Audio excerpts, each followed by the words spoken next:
3 سال کی بچی اسکول جاتی ہے اور وہ ایک ادھیڑ عمر کے جانور کا شکار ہو جاتی ہے اور وہ اس کا ریپ کر لیتا ہے۔ اب 3 سال کی بچی کے کپڑے تو آپ ڈیفائن نہیں کر سکتے۔ 3 سال کی بچی کے اوپر آپ وہ قانون بھی لاگو نہیں کر سکتے کہ اس کے کپڑے کیسے ہونے چاہیے، برقعے میں ہونی چاہیے، نہیں ہونی چاہیے۔ یہ تو ایک مرض ہے ہمارے معاشرے میں کہ عورت یہاں پر قابل برداشت ہے ہی نہیں، چاہے وہ بچی ہے چاہے وہ بڑی ہے۔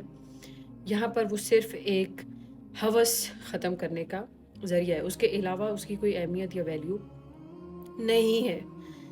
لیکن اگر جو پیرنٹس ہیں ان کے لیے یہاں پر بہت بڑی ایک سیکھ ہے، یا یہ بات اگر سمجھیں آپ لوگ کہ ہم بار بار یہ بات بولتے ہیں کہ جب تک آپ کے بچے بڑے نہ ہو جائیں، آلموسٹ 7 سال کا بچہ نہ ہو جائے، تب تک اس کو کہیں نہ بھیجیں۔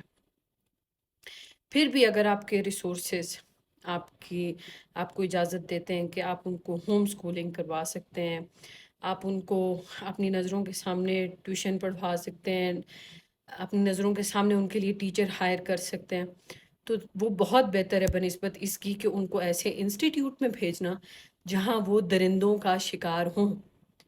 3 سال کی بچی کو ABC سکھانے کے لیے کیا ضرورت ہے کسی اسکول میں بھیجنے کی؟